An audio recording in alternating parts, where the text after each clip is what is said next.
नमस्कार, मी प्रेरणा मनोद। आज आपल्या सर्वांचं या पॉडकास्टमध्ये स्वागत आहे। आज आपल्या या कार्यक्रमामध्ये अखिल भारतीय विद्यार्थी परिषदेचे विशेष निमंत्रित सदस्य प्राध्यापक डॉक्टर प्रशांत साठे सर उपस्थित आहे। नमस्कार सर। नमस्ते।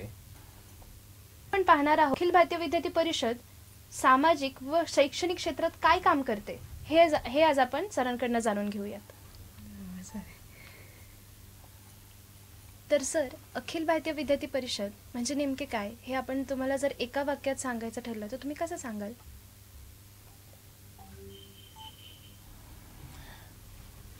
प्रेरणाताई नमस्ते। सुरुवातीला तुम्ही जो प्रश्न विचारला तो अतिशय चांगला असा आहे की विद्यार्थी परिषद सामाजिक आणि शैक्षणिक क्षेत्रात काम करते आणि गेले 75 वर्ष विद्यार्थी परिषद या क्षेत्रामध्ये काम करते आहे। दुसरा जो प्रश्न विचारलेला आहे तो थोडासा माझ्या दृष्टीने आव्हानात्मक आहे उत्तर देणं। प्रयत्न करतो, कारण प्रश्नाचा रोख आणि स्वरूप असं होतं की विद्यार्थी परिषद एका वाक्यात सांगावी। एका वाक्यात सांगणं अवघड आहे, आव्हानात्मक आहे, चॅलेंजिंग आहे। पण सध्याचा काळ हा रील्सचा काळ आहे, शॉर्टकटचा काळ आहे, सोशल मीडियाचा काळ आहे। कमी शब्दामध्ये कमी वेळामध्ये आशय पोहोचला पाहिजे असा जमाना आहे आणि त्याला अनुसरून विद्यार्थी परिषदेचं स्वरूप गेले 75 वर्षाचं एक वाक्यामध्ये मी सांगण्याचा प्रयत्न करतो। एका वाक्यात सांगणं अवघड आहे, पण एक वाक्यामध्ये मी सांगण्याचा नक्की प्रयत्न करेन। उदाहरणार्थ, अभाविप असं जे म्हणलं जातं तो एक शॉर्ट फॉर्म आहे। त्याचं पूर्ण स्वरूप आहे अखिल भारतीय विद्यार्थी परिषद। मी आपल्या लक्षात आलं असेल की मी विद्यार्थी या शब्द दिलेला आहे, कारण ही विद्यार्थ्यांची छात्र संघटना आहे आणि म्हणून अभाविप म्हणजे छात्रशक्ती आणि छात्रशक्ती म्हणजेच राष्ट्रशक्ती। बरोबर। अभाविप ही जगातली सर्वात मोठी संघटना आहे, छात्र संघटना आहे। मोठी या अर्थाने नोंदणीकृत विद्यार्थ्यांची। आणि आपण असं चॅलेंज देऊन सांगू शकतो की जगामध्ये एवढं मोठं संघटन, छात्र संघटन कुठलंच नाही, कोणतंच नाही। अभाविप म्हणजे राष्ट्रीय पुनर्निर्माण करण्यासाठी कटिबद्ध असलेलं छात्र संघटन आहे, विद्यार्थी संघटन आहे, विद्यार्थी चळवळ आहे। अभाविपचं दुसरं नाव जर विचारलं तर अभाविप म्हणजे एक आंदोलन देश के लिए। एवढं जरी समजलं तरी विद्यार्थी परिषद समजली असं मी म्हणू शकतो। अभाविप म्हणजे समाज मन आणि समाज भान विद्यार्थ्यांमध्ये निर्माण व्हावं याकरता प्रयत्न करणारं संघटन आहे। अथक प्रयत्न गेले 75 परिषदेचा सुरू आहे। अभाविप म्हणजे मगाशी मी जसं की हे विद्यार्थ्यांचं संघटन आहे, छात्र संघटन आहे, त्यामुळे विद्यार्थ्यांमध्ये जो उत्साह असतो, जो तेज असतं, जी भक्ती असते, असते, ह्याला एक जाणीव करून देणारं किंवा ह्यांना प्रेरणा देणारं असं ओथंबलेलं असं उत्साहाचं हे संघटन आहे। अभाविप म्हणजे राष्ट्रप्रथम हा संस्कार विद्यार्थ्यांवर रुजवणारं संघटन आहे। सध्याच्या काळामध्ये याची नितांत गरज आहे। सध्या विद्यार्थी स्वाभाविकपणे करिअरकडे बघतो, त्याच्यात गैर काहीच नाही, पण करिअरकडे बघत असताना राष्ट्रप्रथम हे मात्र त्याचा ॲटिट्यूड डेव्हलप झाला पाहिजे, यासाठीचं हे संघटन आहे। अभाविप म्हणजे स्वाभाविकपणे छात्र संघटन, विद्यार्थी संघटन म्हणजेच शिक्षण क्षेत्रात कार्य करणारं संघटन। अभाविप शैक्षणिक परिवाराच्या अस्तित्वावर दृढ विश्वास ठेवणारं संघटन आहे।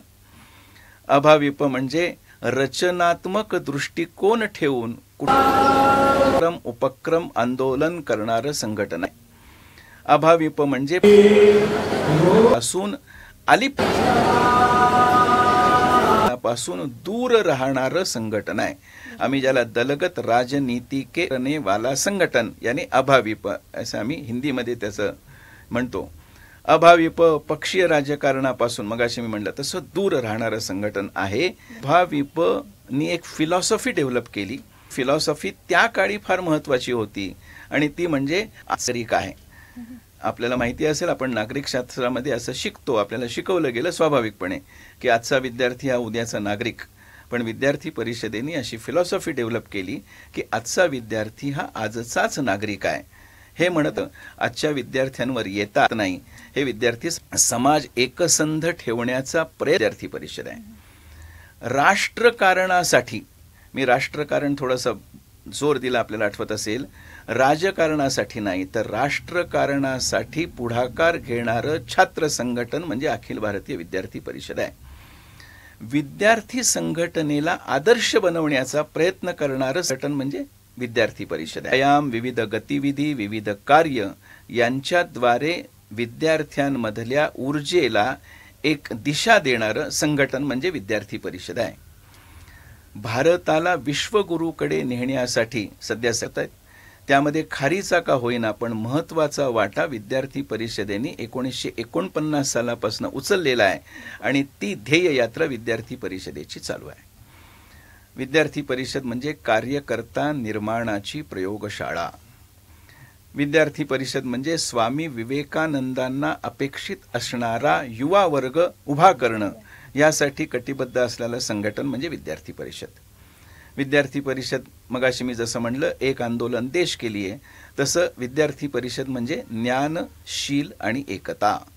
ज्ञानाची सेवा, शीलाचा संस्कार आणि एकतेसाठी संघर्ष करणारं संघटन म्हणजे अखिल भारतीय विद्यार्थी परिषद.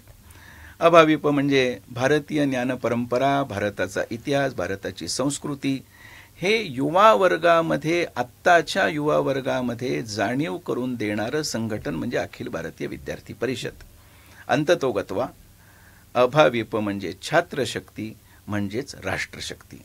अशा विविध एक एक वाक्याच्या माध्यमातून मी विद्यार्थी परिषद आपल्यासमोर मांडण्याचा प्रयत्न केला, जो तुमचा महत्त्वाचा प्रश्न होता. धन्यवाद.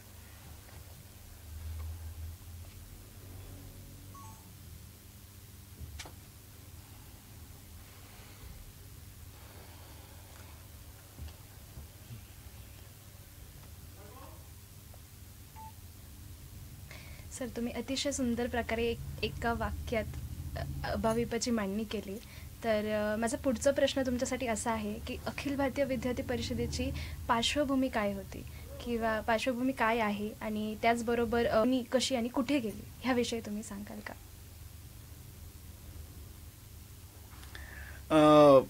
मगाशी मी म्हणलं तसं विद्यार्थी परिषदेची स्थापना होऊन 75 वर्ष पूर्ण झाली. 9 जुलै 1949 हा आपला तशा अर्थाने स्थापना दिवस.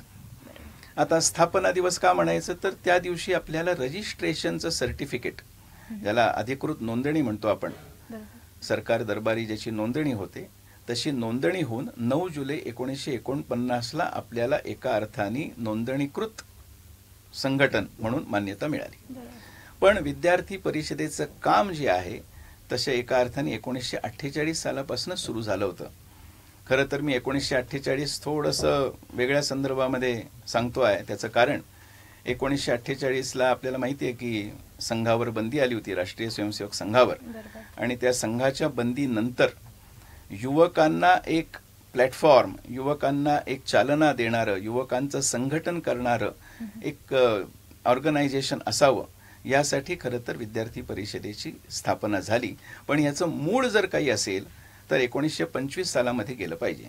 कारण 1925 साली राष्ट्रीय स्वयंसेवक संघाची स्थापना झाली आणि राष्ट्रीय स्वयंसेवक संघाच्या स्थापनेच्या मध्येच विद्यार्थी परिषदेच्या स्थापनेचं मूळ दडलेलं आहे असं आपण म्हणू शकतो.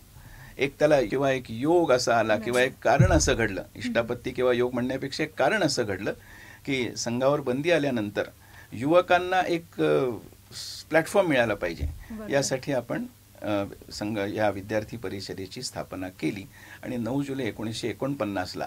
पुढचा जो प्रश्न आहे, हे संघटन आहे आणि हे कोणाच्या मालकीचं नाही किंवा ह्याला कोणी संस्थापक नाही. आपण जसं म्हणू शकतो की राष्ट्रीय स्वयंसेवक संघाची स्थापना डॉक्टर केशव बळीराम हेडगेवार यांनी केली, पण विद्यार्थी परिषद आणि अन्य संघटना ज्या आहेत की ज्या संघाच्या प्रेरणेने, संघाच्या विचारधारेच्या आधारावर तयार झाल्या, अशा कुठल्याही संघटनेचे संस्थापक नाहीत. हा, काही 4 कार्यकर्ते एकत्र आले आणि त्यांनी संघटन तयार केलं. उदाहरणार्थ दत्तोपंत ठेंगडी असतील, दत्ताजी डिढोळकर असतील, अशा अनेक कार्यकर्त्यांनी त्यावेळी विचार केला. अगदी गोळवलकर गुरुजींनी सुद्धा याच्यामध्ये मार्गदर्शन केलं आणि अशी युवकांसाठी, विद्यार्थ्यांसाठी, छात्रशक्तीसाठी असं एखादं संघटन असावं म्हणून खरं तर विद्यार्थी परिषदेची 1949 साली स्थापना झाली आणि त्यापासून आज तागायत सातत्याने, माझं थोडंसं सातत्याने या शब्दावर भर आहे, कारण सातत्य राखलं नाही तर विश्वासार्हता टिकत नाही आणि आपण सातत्य राखलं आणि समाजाची विश्वासार्हता टिकवली म्हणून आज तागायत आपल्या यशाचा लेख जो आहे तो उत्तरोत्तर वाढत आहे. पण याचं मूळ जे आहे ते 49 सालामध्ये आहे. बरोबर. यशवंतराव केळकर कोण होते आणि त्यांचं एबीव्हीपी मध्ये काय योगदान होतं? बापरे, तुम्ही मला भावनिक करून टाकलं. कारण प्राध्यापक यशवंतराव केळकर असं आपण म्हणतो.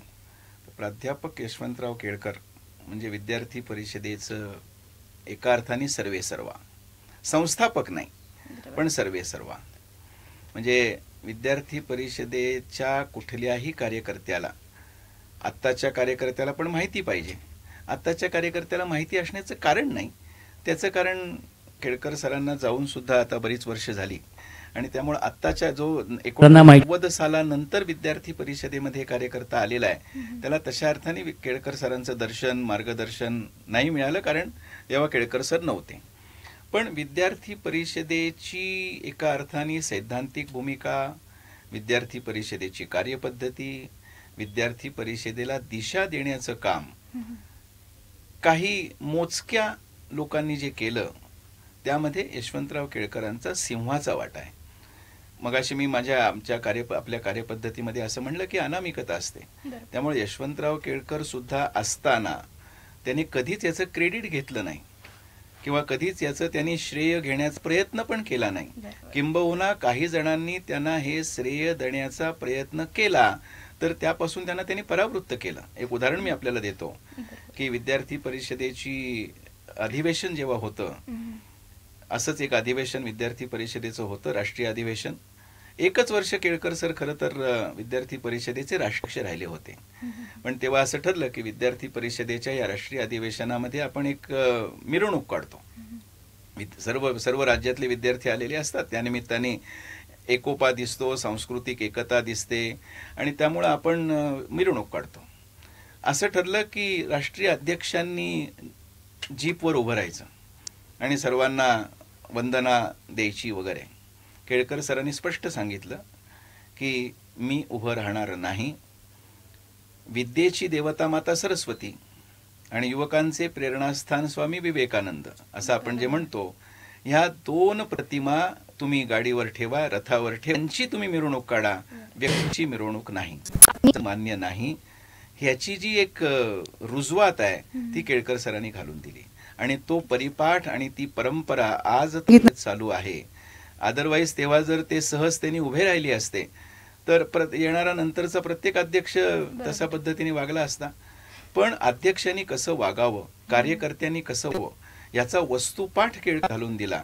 आणि म्हणून मगाशी मी म्हटलं तसं प्राध्यापक यशवंतराव केळकर हे विद्यार्थी परिषदेचे एका अर्थाने सर्वेसर्वा होते, पण त्यांनी त्याचं यश कधीच घेतलं नाही.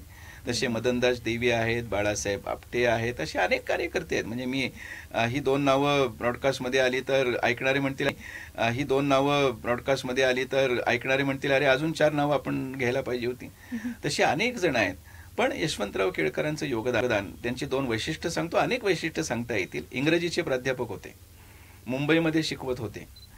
त्यांचं घर अतिशय जे आहे ते आता मुंबईतली घर आपल्याला माहिती आहे छोट्या स्वरूपाची असतात, आकाराची, पण त्यांचं घर हे कार्यकर्त्यांसाठीचं घर होतं. आपलं कॉलेजचं काम आटपलं की पूर्णतः वेळ हा संघटनेला देणारा समर्पित करणारा केळकर. म्हणजे ते पूर्णवेळ कार्यकर्ते नव्हते. जसं पूर्णवेळ कार्यकर्ता अशी एक संकल्पना आहे आपल्या विद्यार्थी परिषदेमध्ये, ते पूर्णवेळ कार्यकर्ता नव्हते, पण पूर्णवेळ प्राध्यापक कार्यकर्ता नक्की होते. म्हणजे आपलं शिकवण्याचं काम झालं की उरलेला पूर्ण वेळ हा विद्यार्थी परिषदेसाठी देणं. एकही शनिवार रविवार, मी ऐकलंय असं की एकही शनिवार रविवार केळकर सरांचा घरासाठी त्यांनी दिलाय असं झालं नाही. हे अवघड आहे. कारण प्रवास करणं, कुटुंबाला, संसाराला एका अर्थाने थोडंसं कॉम्प्रोमाइज करून काम करणं, आणि म्हणून यशवंतराव केळकरांनी परत मी एकदा आपलं सांगतो, सैद्धांतिक भूमिका आणि कार्यपद्धतीच्या निर्मितीमध्ये महत्त्वाचा रोल जर कोणाचा असेल तर जे काही मोजके कार्यकर्ते होते त्याच्यामधले महत्त्वाचे कार्यकर्ते म्हणजे प्राध्यापक यशवंतराव केळकर. अतिशय अप्रतिम प्रकारे तुम्ही त्यांचं वर्णन मांडलं आणि आजकालच्या विद्यार्थ्यांपर्यंत आणि ज्यांना नाही माहिती त्यांच्यापर्यंतही तुम्ही त्यांचं दृष्टिकोन किंवा ते कोण होते ह्यांच्याबद्दल तुम्ही समजवलं. आणि तुम्ही जसं पूर्ण वेळ कार्यकर्त्याची जसं तुम्ही वर्णन केलं, तर मला पूर्ण वेळ कार्यकर्ता म्हणजे नेमके काय ABVP मध्ये हे तुम्ही सांगाल का? विद्यार्थी परिषदेच्या सामान्य कार्यकर्त्याचं सुद्धा वर्णन असं करतात की घरचं खाऊन लष्करच्या भाकऱ्या भाजणारा कार्यकर्ता. म्हणजे काय तर घरचे लोक आता सुद्धा म्हणतात की अरे जरा घरातलं बघा, आपल्या करिअरचं बघा, आपल्या अभ्यासाचं बघा, आपल्या नोकरीचं बघा, पण मी काहीतरी समाजाचं देणं लागतो, मी काहीतरी देशसेवेसाठी समर्पित काम करू इच्छितो, असं करणारे विद्यार्थी कार्यकर्ते आहेत. आणि अशा विद्यार्थी कार्यकर्त्यांमधला एक समर्पित कार्यकर्ता म्हणजे पूर्णवेळ कार्यकर्ता. मी हल्लीच्या भाषेमध्ये बोलायचं तर 24/7 संघटनेसाठी समर्पित काम करणारा कार्यकर्ता म्हणजे पूर्णवेळ कार्यकर्ता. पूर्णवेळ कार्यकर्ता हे सोपं नाही त्याचं. आणि ह्या पूर्णवेळाचं वय काय आहे, मी मगाशी आपल्याला एक सांगण्यामध्ये एक राहिलंच, आता ह्या अनुषंगाने पूर्ण करतो. आमच्या विद्यार्थी परिषदेच्या पुण्यातल्या कार्यालयाचा पत्ता आहे 1525 सदाशिव पेठ, मंगल भुवन, स्मिता सुविधा अपार्टमेंट, पुणे 30. मी पत्ता एवढा डिटेल सांगण्याचं कारण वेगळं आहे. आकडा जो आहे ना तो आहे 1525 सदाशिव पेठ.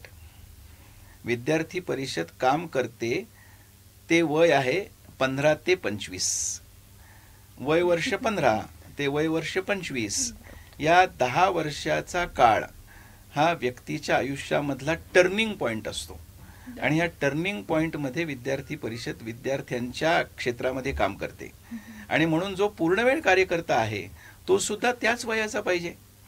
मी उदाहरणार्थ मी आता आपल्याशी बोलत आहे, मी प्राध्यापक कार्यकर्ता आहे, पण मी पूर्णवेळ कार्यकर्ता नाही. कारण पूर्णवेळ कार्यकर्ता हा विद्यार्थींना सामावून घेणारा, विद्यार्थ्यांमध्ये रमणारा, विद्यार्थ्यांना आवडणारा, विद्यार्थ्यांना ॲक्सेप्ट होणारा, विद्यार्थ्यांमध्ये विद्यार्थ्यांच्या भावभावना समजून घेणारा असला पाहिजे. म्हणून आमचा पूर्णवेळ कार्यकर्ता हा साधारण त्याचं वय 30-35 अशापर्यंत आहे. 40 एका वयाच्या पलीकडे गेल्यानंतर तो पूर्णवेळ विद्यार्थी. पूर्णवेळ हे म्हणजे एका अर्थाने हे 16 वर्षी पोळी आहे.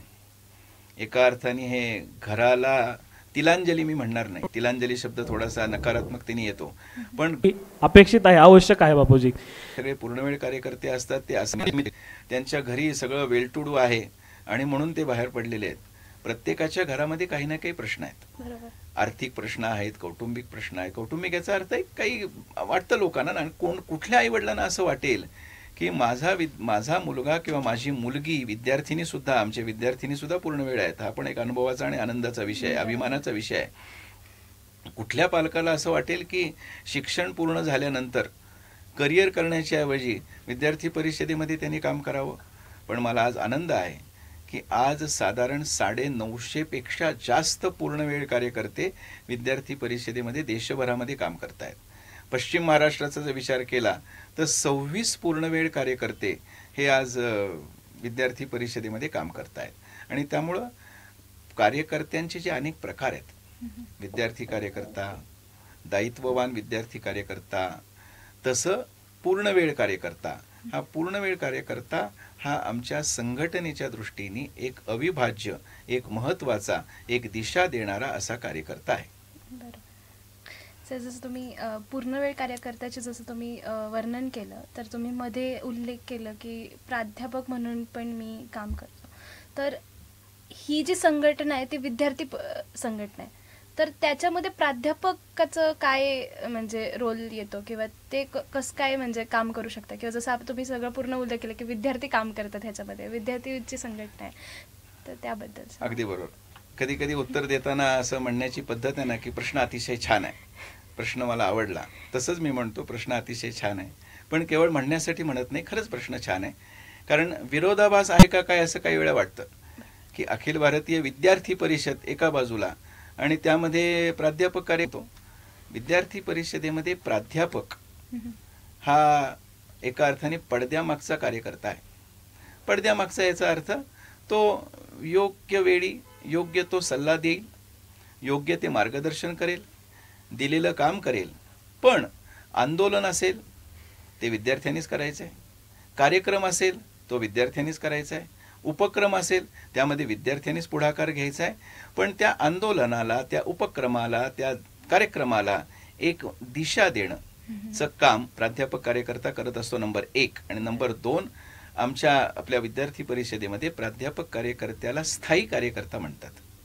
म्हणजे तुम्ही मी याच्यामध्ये माझं उदाहरण म्हणून सांगतो. मी गेले 23 वर्ष विद्यार्थी परिषदेमध्ये काम करतोय. विद्यार्थी परिषदेची एक जनरेशन ही साधारण 5 वर्षाची मानतात. आता 5 हा जादुई आकडा नाहीये, लॉजिक आहे. आपल्याकडची शिक्षण पद्धती आता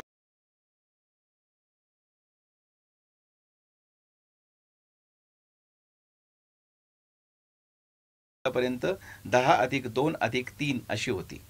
म्हणजे विद्यार्थी हा 11वी-12वी मध्ये संपर्कामध्ये येतो किंवा FY SY TY या 5 वर्ष या 3 वर्षामध्ये येतो. म्हणजे 11वी मध्ये जर तो आला तर पुढील 5 वर्ष काम करतो आणि FY मध्ये जर आला तर पुढील 3 वर्ष किंवा PG त्यांनी केलं तर पुढील 2 वर्ष.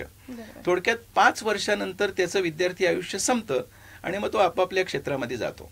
पण प्राध्यापक कार्यकर्ता मात्र हयात विद्यार्थी परिषदेमध्ये राहतो, जोपर्यंत तो विद्यार्थी परिषदेचं काम करतोय तोपर्यंत. म्हणजे माझं जर तुम्ही उल्लेख केला तर मी साधारण 4 ते 5 पिढ्या विद्यार्थी परिषदेच्या बघितलेल्या आहेत. पण आमचं स्वरूप स्थायी कार्यकर्ता असंच आहे. आणि घटनेमध्ये आमच्या असं लिहिलेलं आहे की साधारण अध्यक्ष जो असतो, म्हणजे कॉलेजचा अध्यक्ष नाही, शहर अध्यक्ष किंवा जिल्हा अध्यक्ष किंवा प्रांत अध्यक्ष किंवा राष्ट्रीय अध्यक्ष हे प्राध्यापक असावेत. पण म्हणजे हल्ली मेजॉरिटी मायनॉरिटीचा बोलण्याचा कधी कधी विषय येतो, म्हणून तशा अर्थाने प्राध्यापक कार्यकर्ता हा मायनॉरिटीमध्ये असलेला कार्यकर्ता आहे. संख्येने कमी होत, पण एक प्रभाव, बौद्धिक प्रभाव, पण त्याच्यामध्ये कुठल्याही प्रकारचा अभिनिवेश असता कामा नये, नंबर 1. आणि हे विद्यार्थी संघटन आहे हे न विसरता प्राध्यापकांनी काम करणं. आणि सगळ्यात शेवटचा भाग, प्राध्यापक का आहे? विद्यार्थी परिषद शैक्षणिक परिवार मानणारं संघटन आहे आणि शैक्षणिक परिवाराचा एक घटक, कुटुंबातला एक घटक हा प्राध्यापक आहे. म्हणून प्राध्यापक येत आहेत. मी तर तुम्हाला विचारलं नाही, पण मी एक अजून जाऊन सांगतो, केवळ प्राध्यापक नाही, प्राचार्य पण ह्या संघटनेमध्ये आहेत. केवळ प्राचार्य नाही, संस्थाचालक पण आहेत. आणि त्यामुळे प्राचार्य, प्राध्यापक, संस्थाचालक, शिक्षा क्षेत्रातले सगळे तज्ज्ञ हे सुद्धा आमच्या परिवाराचे घटक आहेत. ह्या सगळ्यांचं पण सेंट्रल पॉइंट, म्हणजे ज्याला परिघ म्हणतात, सेंट्रल पॉइंट विद्यार्थी आहे. बाकी हे सगळे परिघावरचे कार्यकर्ते आहेत. पण हे परिघावरचे कार्यकर्ते यांचा रोल अतिशय महत्वाचा आहे. अतिशय सुंदर तुम्ही वर्णन केलं किंवा ह्या गोष्टींचं उत्तर तुम्ही मला दिलं. तर माझा एक शेवटचा प्रश्न तुमच्यासाठी असा आहे की मराठवाड्या विद्यार्थ्याचे नाव डॉक्टर बाबासाहेब आंबेडकर असावे, याच्यासाठी विद्यार्थ्यांनी लढा उभा केला होता. तर लढा नेमके का? तेव्हा मी म्हणलं होतं की तुम्ही मला भावनिक केलं. तसंच या प्रश्नाच्या बाबतीमध्ये थोडंसं गत इतिहास जर बघितला, मी का म्हणतो, कारण हे नामकरण जे आहे, नामविस्तार जो आहे तो 1990-91 साली झाला. आता हे 2024 साल आहे. मी जवळजवळ 34-35 वर्ष उलटून गेली. त्यामुळे आत्ताच्या विद्यार्थ्यांना किंवा मागच्या 2 पिढ्याच्या विद्यार्थ्यांनाही माहिती असण्याचं कारण नाही. पण हा लढा समजून घेतला पाहिजे. म्हणजे एका वाक्यात मी सांगेन, ज्या वेळेस डॉक्टर बाबासाहेब आंबेडकर मराठवाडा विद्यापीठ, ज्याला बामू म्हणून म्हणलं जातं, खरं बामू हे नाव शॉर्ट फॉर्मचं नाव आहे, पण डॉक्टर बाबासाहेब आंबेडकर मराठवाडा युनिव्हर्सिटी असं जे विद्यापीठ आहे, त्या विद्यापीठाचा नामविस्तार जेव्हा झाला त्यावेळेस कुठल्याही प्रकारची दंगल, उद्रेक न होता ते झालं. हे त्या काळामध्ये फार महत्वाचं होतं. त्याचं कारण विद्यार्थी परिषदेने संवाद यात्रा काढली होती. आता ते नाव प्रसिद्ध आहे किंवा म्हणून मी म्हणत नाही, वर्षा पवार नावाची आपली कार्यकर्ती होती. त्यावेळेस आपल्या मंत्री होत्या आणि सर्जेराव ठोंबरे हे आपले प्रांताचे अध्यक्ष होते. ह्या वर्षा पवार नावाच्या आपली जी कार्यकर्ती होती, या ज्या प्रांतमंत्री होत्या, त्या झाला अर्थाने नेतृत्वामध्ये मराठवाड्यातल्या प्रत्येक गावामध्ये आणि तालुक्यामध्ये आपण ही संवाद यात्रा काढली होती. आणि डॉक्टर बाबासाहेब आंबेडकरांचा फोटो प्रत्येक घरामध्ये जाऊन त्यांना देणं, त्याचं पूजन करणं, त्या काळामध्ये मी परत तुम्हाला सांगतोय 2024 सालामध्ये सहजतेने आपण हे बोलत असतो, पण त्या काळामध्ये हे करणं फार आव्हानात्मक होतं, अवघड होतं. पण विद्यार्थी परिषदेने ते केलं. आणि आपल्याला माहितीसाठी सांगतो किंवा हे कळलं पाहिजे म्हणून सांगतो की शरद मेडिकल ऍडमिशन त्या संवाद यात्रेचा परिणाम असा झाला की नामविस्तार होत असताना कुठल्याही प्रकारचा विरोध झाला नाही, उद्रेक झाला नाही, कोणीही त्याच्या विरुद्ध आवाज वेगळ्या अर्थाने उठवला नाही. त्याचं कारण डॉक्टर बाबासाहेब आंबेडकरांचं नाव विद्यापीठाला द्यावं ह्यासाठी समाजाचं मन बनवण्याचं काम विद्यार्थी परिषदेने केलं होतं. आणि विद्यार्थ्यांनी केल्यामुळं समाजाचा त्याच्यावर स्वाभाविकपणे विश्वास राहिला, विश्वास बसला. आणि आता त्याच्यामध्ये कुठल्याही प्रकारचा स्वार्थता आपला नव्हताच. किंबहुना 6 डिसेंबर हा समरसता दिन म्हणून विद्यार्थी परिषद हा साजरा करत असतं. आणि त्यामुळे डॉक्टर बाबासाहेब आंबेडकरांचे विचार घराघरामध्ये पोहोचावेत, त्या काळामध्ये आवश्यकता होती. म्हणून विद्यापीठाला नाव देत असताना त्या नावाच्या मध्ये आपण एक खारीची भूमिका बजवावी, आपण एक महत्त्वाची नामविस्तार जे झालं त्यामध्ये विद्यार्थी परिषदेचा मोठा महत्त्वाचा वाटा आहे. धन्यवाद सर, तुम्ही अतिशय प्रकारे माझ्या सगळ्या प्रश्नांची खूप सुंदर उत्तरं दिली. पण आता जाता जाता आपण आजकालच्या विद्यार्थी जे काही किंवा ऑलरेडी जे ABVP आहेत ऑलरेडी, आणि जे विद्यार्थ्यांना ABVP म्हणजे काय हे आता आज शेवटपर्यंत जर सगळ्या प्रश्नांची उत्तर ऐकली असेल तर त्यांना समजलंही असेल. तर तुम्ही आजच्या विद्यार्थ्यांना काय मेसेज द्याल एक तुमच्या तर्फे? विद्यार्थी परिषद हे एका अर्थाने एका वाक्यात सांगायचं तर सुरुवात आपण एका वाक्याने केली होती, समारोपही तसा करूया. विद्यार्थी परिषद ही माणूस नावाचं काम करणारं संघटन आहे. माणसांचं काम करणारं म्हणजे विद्यार्थी परिषदेचं संघटन आहे. माणूस जाणून घेणं, माणूस समजून घेणं, आणि माणूस जाणणं सोपं नाही. बहिणाबाईंची कविता आपल्याला माहिती आहे, मनाची. मन वढाय वढाय उभ्या पिकातलं ढोर, आता होतं भुईवर गेलं गेलं आभायात मन, खसखसचा दाणा मन आभायात मायना. माणसाचं मन कळतच नाही, पण हे मन कळलं पाहिजे. समाजाचं मन कळलं पाहिजे, ज्याला चिती म्हणतात एकात्म मानव दर्शनच्या ह्याच्या तत्वानुसार. तशी ही समाजाची चिती समजून घेणं हे विद्यार्थी परिषदेने प्रयत्न केला. आणि म्हणून माणूस नावाचं काम विद्यार्थी परिषद करतं.